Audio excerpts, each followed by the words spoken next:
estou fazendo o Eis-me Aqui nesta noite. E hoje o culto é um culto de missão, né? O culto do que, igreja? Missão! Hoje, nessa noite, o Senhor quer trazer para vocês... Aleluia.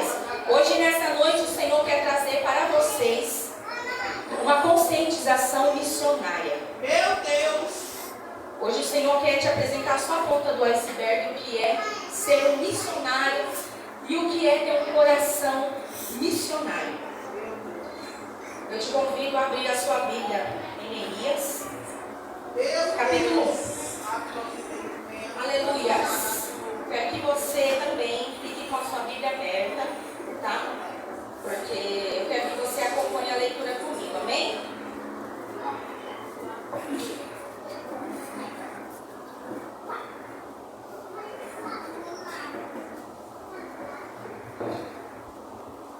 Neemias, capítulo 1. Todos acharam, irmãos? Não, espera mais um pouquinho. Quero que nós venhamos ler todo mundo junto, tá?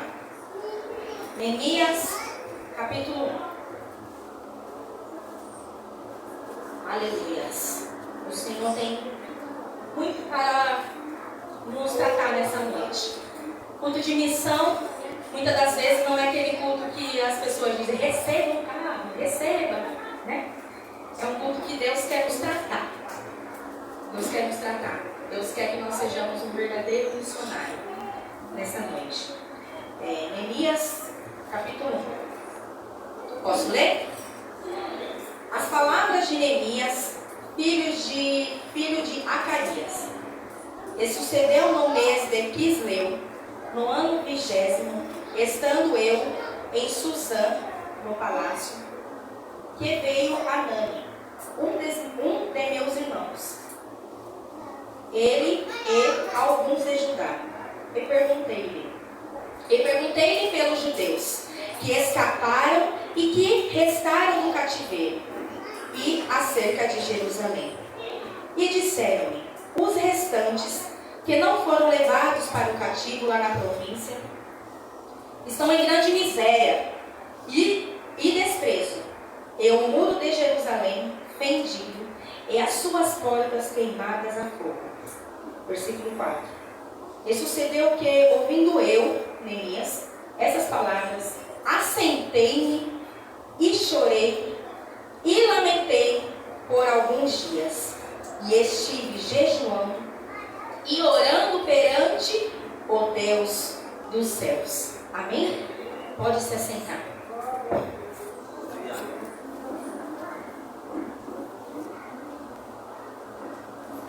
A palavra de Deus aqui vai nos dizer sobre Neemias.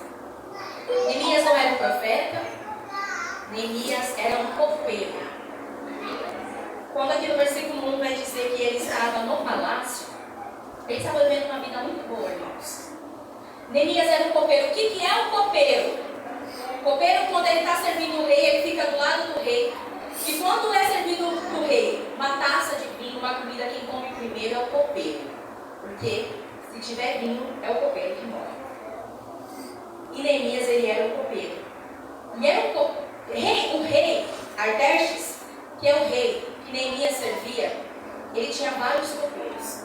Mas o copeiro que ganhou o seu coração e que o servia com excelência era Neemias. Neemias morava no castelo, Neemias tinha a confiança do rei, Neemias estava bem, estava ótimo para ele. Mas um dado dia chegou Hanani. E ele fez uma pergunta para Hanani. E perguntou para ele, como que estavam os seus irmãos em Jerusalém? Ele queria saber a situação que se encontrava aquele povo. E Neemias respondeu para ele, os restantes que não foram levados para o cativeiro, lá na província, estão em grande miséria e desprezo. E o muro de Jerusalém fendidos e as suas portas queimadas a fogo. A maioria das pregações que nós ouvimos sobre a reconstrução do muro de Jerusalém, nós não sabemos o porquê que aquela cidade foi atacada. Nós não sabemos o porquê que aquele muro foi derrubado. E porquê aquele povo que restou na cidade de Jerusalém se encontrava em grande miséria.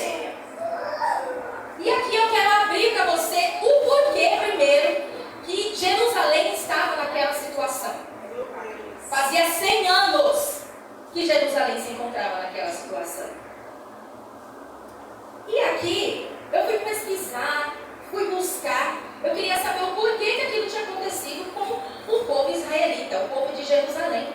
Porque nós sabemos que esse povo era o povo que Deus amava, era segundo o coração de Deus. Mas Deus, quando ama alguém, Ele dá para a pessoa as instruções. Mas Deus sempre dá um porém para as nossas vidas. Quando Deus te levanta para fazer alguma coisa, Deus vai te levantar, vai te dar as instruções, mas Deus vai dizer para você sempre um mas, sempre um porém. E teve na vida desse povo um mas e um porém. Eu quero abrir com vocês aqui em Levíticos. Nós vamos entender o porquê que aconteceu isso. Levíticos, capítulo 25, versículo 1. E falou mais o Senhor a Moisés no monte Sinai, dizendo: fala aos filhos de Israel. Fala aos filhos de quem? De Israel. E diz-lhes, fala para eles: quando estiveres entrando na terra que vos dou, então a terra guardará um sábado ao Senhor. 6 anos vocês vão plantar na terra, e 6 anos podarás a tua vinha e colherás tudo que a terra te der para vocês. Porém, olha o porém de Deus aqui, no versículo 4. Porém, ao 7º ano haverá um sábado de descanso para a terra. Um sábado ao Senhor. Vocês não vai semear no teu campo, e nem podarás a sua vinha. E ao que nascer de si mesmo na tua cega, não cegarás, e as uvas da tua vide, não tratada, não vitimarás. O ano do descanso será para a terra. Antes mesmo, irmãos, do povo entrar na terra prometida, Deus já tinha dado uma ordem. Deus falou com Moisés no monte Sinai, antes do povo entrar na terra. Antes de Deus te dar uma direção, uma execução, Ele vai sempre botar o porém e um limite. E nós, seres humanos, quando nós estamos no calor do momento, nós não respeitamos o limite de Deus. E foi isso que o povo fez. Eles semearam no 6º ano, mas no 7º ano continuaram trabalhando, continuaram fazendo aquilo que Deus mandou eles fazer. Eles continuaram colhendo aquilo que o campo dava. E Deus não se agradou daquilo que eles estavam fazendo. E a primeira desobediência aqui não vai surgir apenas aqui em Levíticos, mas vai começar em Gênesis. Qual foi o porém que Deus deu para Adão e Eva? Poderás comer de todos os frutos que todas as árvores deram. Todos. Mas, porém, não comerás da árvore e te darás o conhecimento do bem e do mal. Glória a Deus. Irmãos, no jardim eu acredito que tinha milhares e milhares de todas as frutas. Mas eles não respeitaram o porém, o mas de Deus. E veio sobre eles o quê? Perderam o jardim. Perderam a comunhão com Deus. Perderam a intimidade com Deus. A desobediência vem desde a criação do homem. E aqui, o Senhor vai dar de novo a coordenada para Moisés. Antes mesmo de você entrar, o povo não tinha entrado ainda. Antes mesmo de você entrar, vocês vão fazer isso. Vocês vão plantar durante 6 anos e no 7º a terra vai descansar. Independente de qual fruto que a terra dê, não é para colher. E o povo não ouviu. Porque Deus, através da sua palavra, nos dá a direção e ordenança. Mas nós, muitas das vezes, não fazemos. Nós não acatamos aquilo que Deus tem para nossas vidas. Aleluias. E o povo de Israel, por não obedecer aquilo que Deus ordenou, eles foram levados e tirados da sua terra, porque eles já estavam lá na terra. Eles já estavam na terra, mas pela desobediência do povo, Deus tirou. Assim como Deus tirou Adão e Eva. Porque o nosso Deus, irmão, sabe como que nós fazemos? Nós começamos a traçar uma caminhada e chegamos num momento em que uma mentira, hoje eu menti. Deus não fez nada. Mas Deus está aqui, ó. Só escrevendo. Ai, eu traí minha esposa. Deus não fez nada. Mel também não vai saber, Deus só está aqui, ó, escrevendo. E Deus vai nos dando corda. Chega no momento em que Deus faz que nem os pescadores. Quando ele puxa o anzol da boca do peixe, não tem mais para onde correr. Porque nós pregamos que Deus é amor, Deus é justiça, Deus é paz, mas também nós esquecemos que Deus também é juízo. Nós esquecemos que Deus nos trata, irmãos. Deus nos trata. E aqui, Deus vai tratar o povo de Israel, que foram levados cativos para a Babilônia. Porque eles quebraram essa regra. E agora eu vou falar da consequência.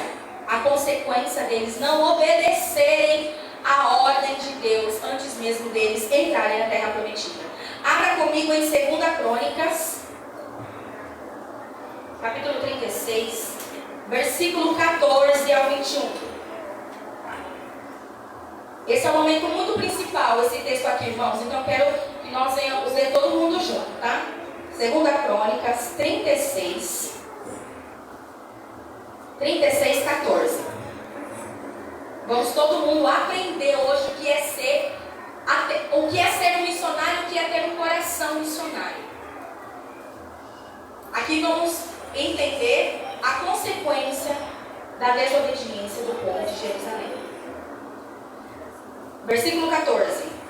Também todos os chefes dos sacerdotes e o povo aumentavam de mais em mais transgressões, segundo todas as abominações dos gentios, e contaminaram a casa do Senhor, que ele tinha santificado em Jerusalém. Glória a Deus. E o Senhor Deus deu seus pais, lhes enviou a sua palavra pelos seus mensageiros. Deus enviou, porque antes de Deus, irmãos, antes de Deus cobrar alguma coisa de Deus, Deus sempre vai levantar alguém para nos despertar. Deus sempre vai levantar alguém. Você vai continuar fazendo isso? Para não falar depois que Deus cobrou alguma coisa da gente, Deus não nos avisou. Porque Deus já avisou o povo aqui antes mesmo dele entrar na terra, deles entrarem na terra. E eles não obedeceram às coordenadas de Deus. Aí aqui no versículo 15. E o Senhor, Deus de seus pais, lhe enviou a sua palavra pelos seus mensageiros, madrugando e enviando-lhes, porque se compadeceu do seu povo e da sua habitação. Deus ainda tinha se compadecido, mesmo o povo atraindo a ira de Deus, Deus ainda é misericordioso, e ele compadeceu do seu povo. Versículo 16, prestem atenção, irmãos. Porém, zombaram dos mensageiros de Deus e desprezaram as suas palavras, escarneceram dos profetas, até que o furor do Senhor subiu tanto contra o seu povo, que mais nenhum remédio houve, porque fez subir contra eles rei dos caldeus, o qual matou os jovens à espada. Aqui já está a consequência. Deus permitiu, Deus enviou seus profetas, eles escarneceram e zombaram. E aqui Deus vai dizer que não houve mais nenhum remédio.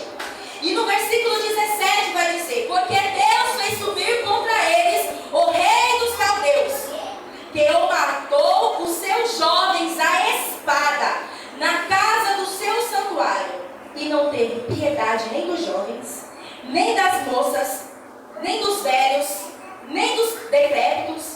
A todo Deus deu nas suas mãos. E todos os utensílios da casa de Deus, grandes e pequenos, e os tesouros da casa do Senhor, e os tesouros do rei e dos seus príncipes, tudo levou para a Babilônia.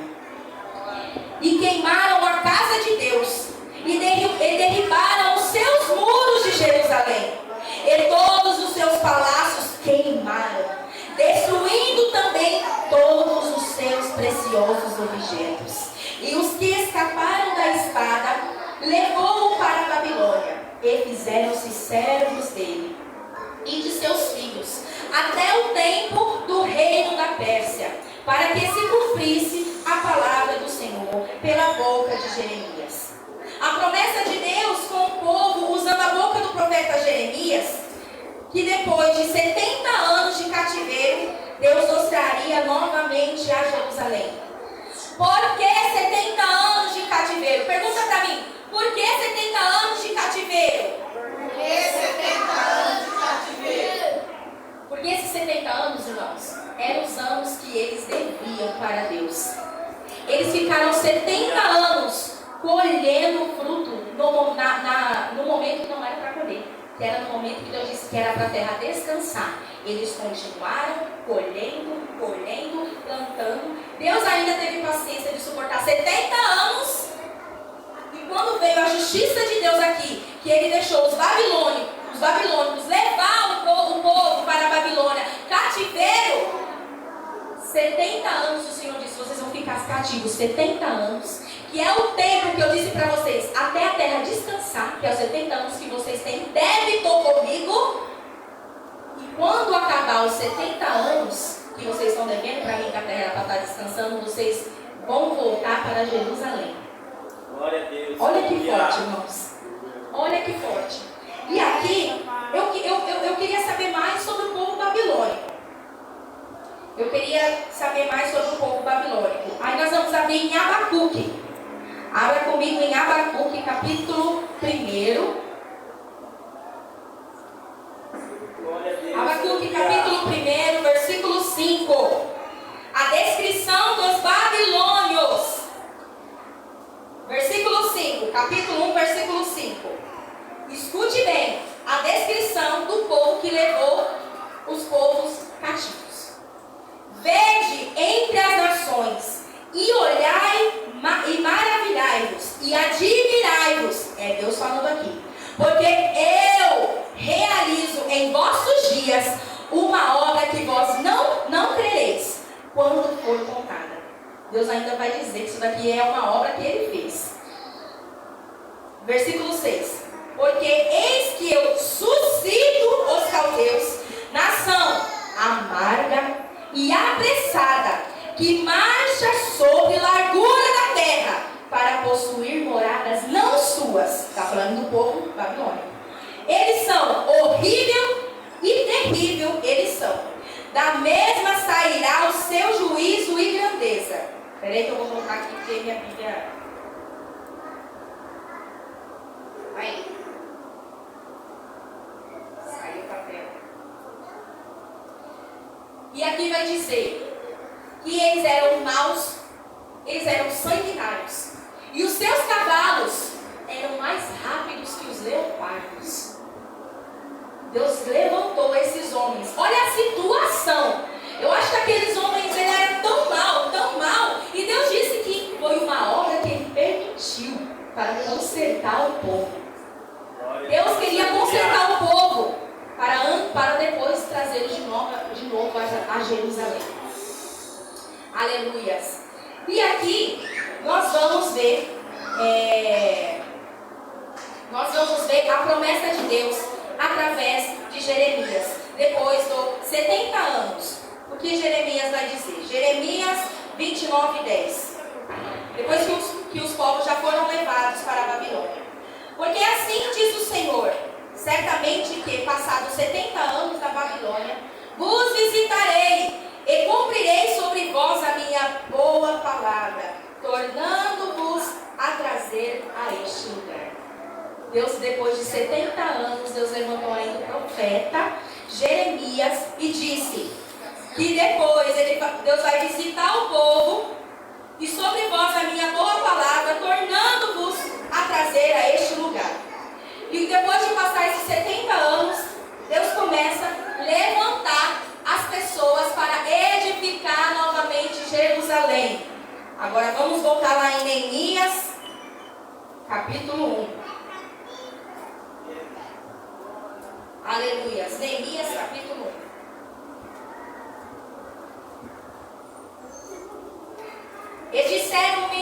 Versículo 3. E disseram-me os restantes que não foram levados para o cativeiro lá na província estão em grande miséria e desprezo, e o muro de Jerusalém fendido, e as suas portas queimadas a fogo.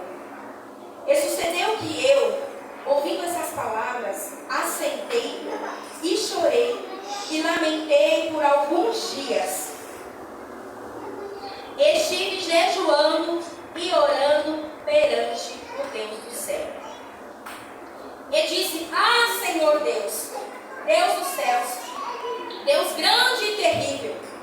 e guardas o conserto e a benignidade para com aqueles que te amam e guardam os teus mandamentos. Estejam, pois, atentos para os teus ouvidos e os teus olhos abertos, para ouvires a oração do teu servo, que hoje eu faço perante ti de dia e de noite pelos filhos de Israel. Aqui, irmão, já vai brotar, sabe o quê? Um coração missionário. O que é um coração missionário? Neemias tinha um coração missionário. Por quê? Porque ele estava vivendo uma vida boa, uma vida de estabilidade, morando no palácio. Ele não precisava enfrentar tudo aquilo que eu disse para vocês. Olha a situação que se encontrava o povo. Ele não precisava ganhar inimigos. Porque mais pra frente vai dizer que quando ele vai começar a reconstruir os muros, ele vai ganhar inimigos. Ele não precisava disso. Ele não precisava abrir mão. Porque o rei o amava.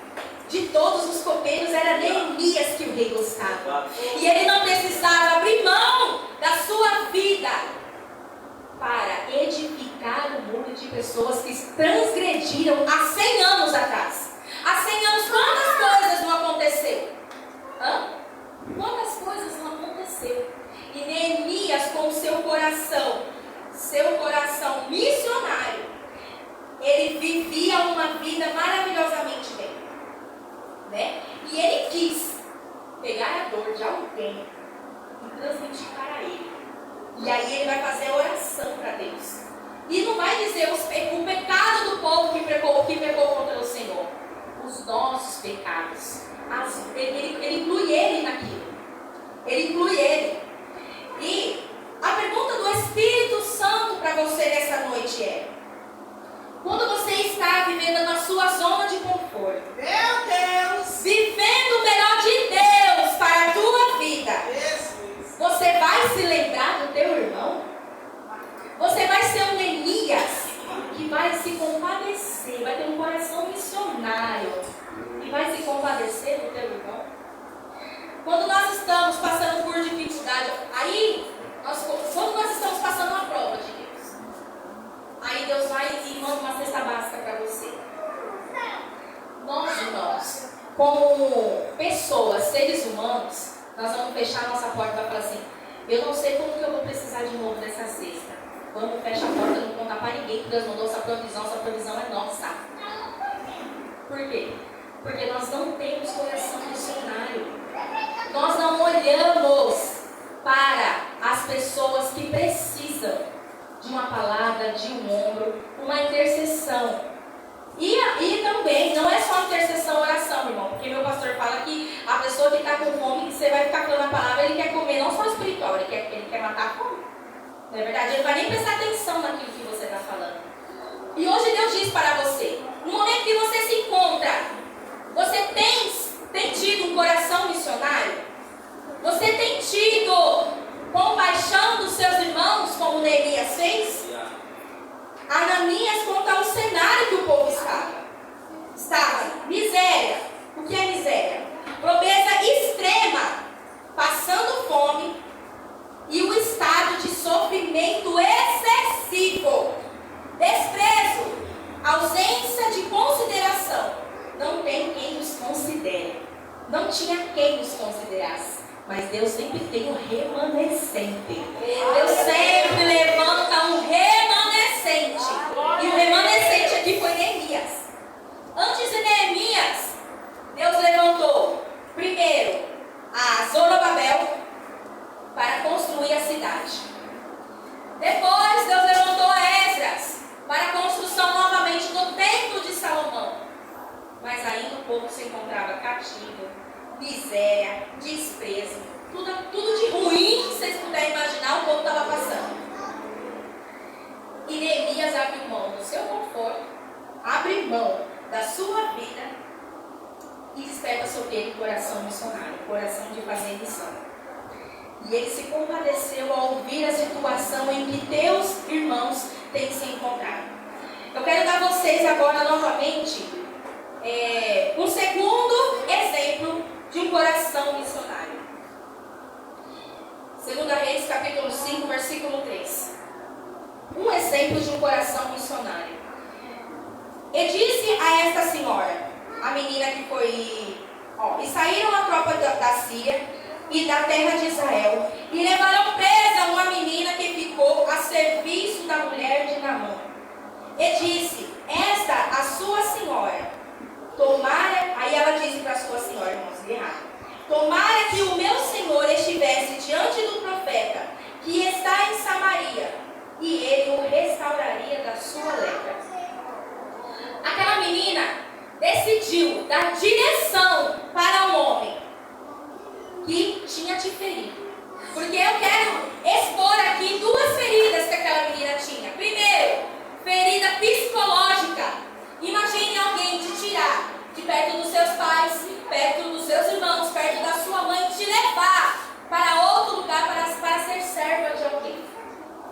Ela tinha um trauma e ferida emocionalmente. Mas ela não usou essa desculpa para dar a cura para alguém. Porque ela precisava de uma cura. Mas ela abriu mão da sua própria cura emocional e física para dar a direção da cura para Naamã, que era leproso. Olha que coração missionário é esse. Porque às vezes nós batemos no peito, eu sou missionária. Amém. Mas missionário, irmãos, não é só de título, não. E não é só quem é que tem o título de missionário, porque todos nós devemos ser missionários. Nós devemos ganhar as pessoas para o reino. Porque no grande dia não haverá o livro das vontades, o livro do sentimento. Haverá o livro das suas obras que você vai ter que apresentar ao Senhor. Haverá o livro das suas obras.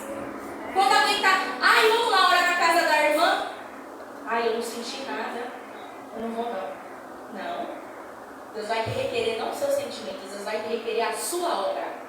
Deus vai requerer aquilo que você plantou, aquilo que você semeou, aquilo que você alcançou através das suas obras. Aquela menina era uma missionária também. Aleluias.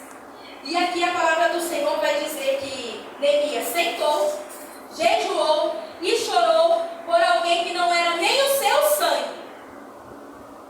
Hoje nós só jejuamos para um propósito nosso. Nós nunca jejuamos por alguém. Nós nunca jejuamos em prol da vida de alguém, irmãos. E hoje Deus diz, eu requero as obras das tuas mãos, porque no grande dia, eu vou cobrar. Eu vou cobrar. A palavra do Senhor Deus me diz, nesse momento, é que Deus quer te levantar para restaurar vidas. Assim como Neemias, ele restaurou os muros, Deus te levanta como Neemias nessa noite para restaurar vidas. Aleluia! Vidas que estiveram quebradas, vidas que foram destruídas e saqueadas por Satanás. E nós fazemos vista grossa, irmãos, porque nós pensamos no nosso próprio umbigo. Meu Deus! Nossa, salvação individual. Como assim salvação individual? E o sentimento missionário? Deus ama missões. Deus ama. Porque é fácil, irmãos, nós nos declararmos Neemias estando dentro da igreja. Vai reconstruir lá, na boca de fumo. Vai reconstruir na vida de uma mulher depressiva. Vai reconstruir na vida do irmão dependente químico. Deus quer reconstrução das nossas mãos. Deus deseja a reconstrução das nossas mãos. E hoje o Senhor te diz, eu quero que você seja um Neemias. Deus deseja te levantar e para não só restaurar os seus muros, porque todos aqui nós temos problemas. E o Senhor diz, enquanto você adora, o hino que eu cantei antes, adore que Ele cuida, exalte que Ele cuida, glorifica que Ele cuida, louca Ele que Ele cuida, porque enquanto você adora Ele aqui, Ele tem cuidado de você. Enquanto você estiver abrindo mão do seu conforto, como Neemias fez, e estiver pregando para pessoas, reconstruindo o muro lá fora, o Senhor vai reconstruir os muros na tua vida. O Senhor vai reconstruir os muros derrubados na tua casa, na tua família, na tua vida sentimental. O Senhor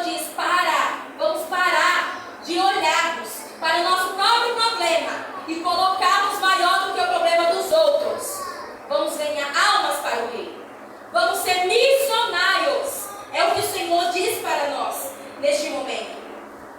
E Neemias, ele vai ganhar o inimigos. E a palavra de Deus vai dizer que é Sanbalat, Tobias. E aí o Senhor vai nos dizer, aqui no versículo, deixa eu ver aqui, no versículo 12. E de noite me levantei, Neemias, eu e poucos homens comigo, e não declarei a ninguém o que meu Deus pôs no meu coração. Primeiro de tudo, aqui vai dizer que ele não declarou a ninguém o que Deus colocou no coração dele. Deus também manda nos dizer que quando nós fizermos algo para alguém, não é para nós dizermos nada. É para nós fecharmos a nossa boca, para nós fazermos missões, acudir, socorrer almas necessitadas, mas é para nós ficarmos em silêncio. Que é que nem Neemias disse, eu não declarei a ninguém, porque meu Deus pôs no meu coração para fazer em Jerusalém. Aí vai dizer também, e não havia comigo animal algum, senão aqueles que eu estava montado. Antes, os dois primeiros grupos, Neemias e Zorobabel, eles foram em grandes números para restaurar a Jerusalém. Primeiro a cidade, depois o templo. Eles foram com grandes pessoas para o ajudar. Mas aqui Neemias, na hora que Deus o levanta para restaurar Jerusalém, os muros de Jerusalém, ele vai só com uma escolta militar, irmãos. Ele não vai com muitas pessoas. E quando você for decidir fazer alguma coisa, esquece muita gente do teu lado. Meu Deus, Faça você. Deus diz para você nessa noite, para construir, para eu fazer, eu não preciso de muito. Eu preciso daqueles que estejam dispostos a pegar a ferramenta e trabalhar no meu reino. Porque o Senhor, como o Senhor fez com Gideão e os 300. Quantos tinha? 32 mil. O Senhor falou, não. Eu quero apenas 300. Porque quando vocês ganharem a guerra, vocês vão dizer, ganhamos pela força do nosso braço. E não foi por Deus. E aí eu vou mandar só 300. E 300 vai ser o suficiente. E hoje Deus diz para nós, não precisamos de multidão para fazer aquilo que Deus colocar em nossas mãos. O Senhor quer que nós frutificamos, mas com aqueles que desejam pegar a nossa mão e dizer, não, vamos trabalhar, vamos buscar almas para o reino, vamos ser missionários. Aleluia, porque não vai ver ninguém, não vai ter ninguém com ele, mas Deus irá colocar a direção no seu coração para a obra missionária. Aleluias. E vai haver inimigos. Quando nós decidimos, irmãos, fazer alguma coisa para o reino, é lei do retorno, parece, né? Você começa a agradar a Deus, você começa a se santificar, você começa a principalmente ganhar almas. Porque quem aqui já tem um coração missionário, tem gente que já nasce com o dom, né? De ganhar almas. E quando a gente começa a lutar, a jejuar pela vida de alguém, a gente sente uma batalha tão grande porque o inimigo não aceita. O inimigo não aceita a gente ganhar. E aí nós entramos em guerra. E nós adquirimos o quê? Inimigos, tanto físicos quanto espirituais. E aqui a palavra vai dizer que vai haver inimigos para parar aquilo que Deus colocou em seu coração. No versículo 19 vai dizer aqui, ó. O que eu vi no Sanbalat, o Horonita, e Tobias, o servo amonita, e Gesem, o árabe, zombaram de nós e desprezaram-nos e disseram, o que é isso que vocês fazem? Quereis rebeliar-vos contra o rei? Então eu respondi, o Deus do céu é o que nos fará prosperar. E nós, seus servos, nos levantaremos e edificaremos, mas vós não tendes parte, nem justiça e nem memória de Jerusalém. Aleluias. Aqui ele vai enfrentar, irmãos, muitas coisas. A zombaria, a risada, o afrontamento, porque o inimigo é afrontoso. O inimigo é afrontoso. E eu, pesquisando sobre essa palavra, eu ouvi uma frase do pastor Eliseu Rodrigues, ele disse assim, a zombaria, que era aquilo que Sanbalat, Tobias e Gesem fazia. Eles pegavam e zombavam de Neemias. E aí o pastor pastor Eliseu Rodrigues, ele disse assim: a zombaria é a língua de Satanás. Quem que estava usando eles? Satanás, porque eles eram usados para pegar e parar a obra que Deus tinha colocado no coração de Neemias. E hoje Deus manda dizer para você: vai haver inimigos sim, vai haver pessoas no seu caminho sim, mas eu quero que você se coloque na presença. Eu quero que você ouça apenas as coordenadas que eu te mandar, para socorrer e para edificar muros lá fora que estão derrubados. Aleluia!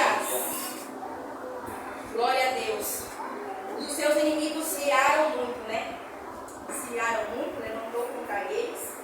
Mas Neemias não desistiu. Não desistiu, porque as palavras dele foram de impulso para a vida de Neemias. E os seus inimigos vão se levantar de todas as direções possíveis.